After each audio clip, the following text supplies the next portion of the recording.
Évangile de ce 14e dimanche du temps ordinaire est connu comme celui de l'envoi des 72 disciples. Il est vrai qu'il y avait un groupe très proche de Jésus, celui des 12 apôtres. Mais il y avait aussi un groupe plus large, appelé le groupe des 72. Les évangiles sont remplis de détails, et aujourd'hui, nous voulons méditer sur l'un de ces détails, l'envoi des disciples 2 par 2. Pourquoi le Seigneur les a-t-il envoyés 2 par 2, alors qu'il aurait pu les envoyer seuls pour couvrir un champ de mission plus vaste? S'il ne l'a pas fait ainsi, c'est qu'il y avait une raison profonde. L'homme n'est pas un projet individualiste, Dieu ne veut pas que nous affrontions la vie seuls. Il désire que nous nous soutenions, que nous nous aidions et nous accompagnions mutuellement. Jésus veut que nous découvrions la personne qu'il place à nos côtés, celle qui est là pour cheminer avec nous et nous soutenir. Le Concile Vatican II le rappelle, la foi est personnelle, certes, mais Dieu veut que nous la vivions en communauté, ou au moins à 2, et non dans la solitude. Je vous propose un petit décalogue de 10 idées sur l'importance d'être 2.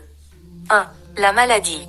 Ce n'est pas la même chose de traverser une maladie grave, comme un cancer, seul, sans en parler à personne, que de la vivre en la partageant avec ses proches et ses amis. Le partage apporte un grand réconfort. 2. Les problèmes. Ce n'est pas pareil d'affronter seul ces difficultés que de les vivre avec un compagnon. Je me souviens d'un confrère prêtre avec qui je vivais.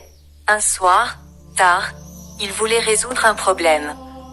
Je lui ai dit, « Ce soir, il faut dormir. Demain, nous verrons cela ensemble. » Et il m'a répondu, « Tu ne sais pas combien tu m'aides. » Seul, j'aurais passé la nuit à essayer de tout résoudre sans dormir. Partager ses soucis les rend moins lourds. 3.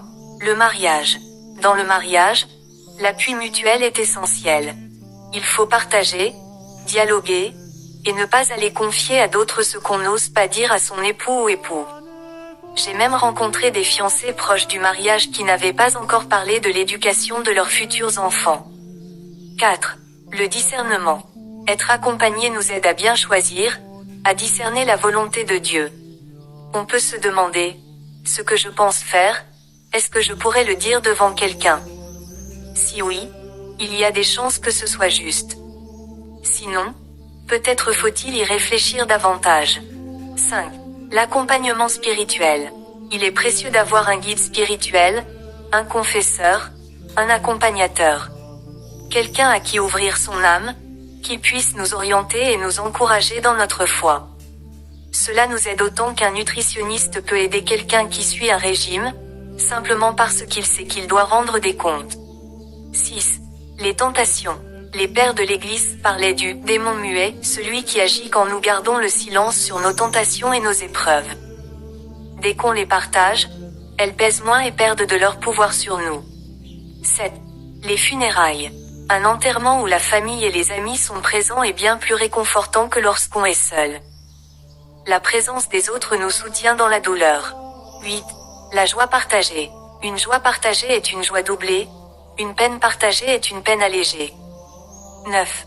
La prudence dans nos relations. Mieux vaut être seul que mal accompagné, dit-on. Soyons prudents dans nos choix d'amis ou de compagnons de route, mais veillons aussi à ne pas être nous-mêmes une mauvaise compagnie pour les autres. 10. Notre culture actuelle nous pousse à l'isolement, à vivre seul face aux écrans.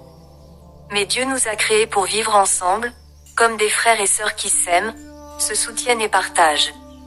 Demandons au Seigneur, en ce dimanche, de nous faire comprendre l'importance de vivre notre foi et notre vie en communauté, dans la fraternité. Qu'il en soit ainsi.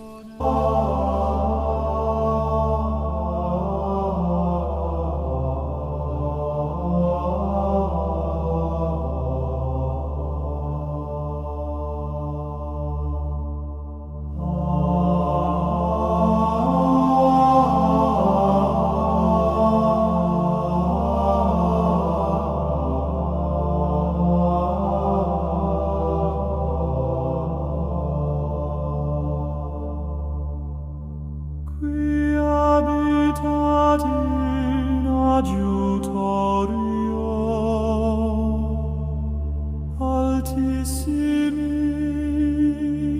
in protezione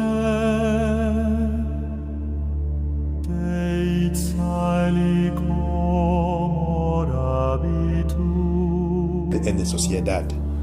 Pidámosle al Señor este domingo que nos ayude a entender lo importante que es vivir la vida de dos en dos, lo que es lo mismo que decir vivir la vida en comunidad, en fraternidad. Que así sea.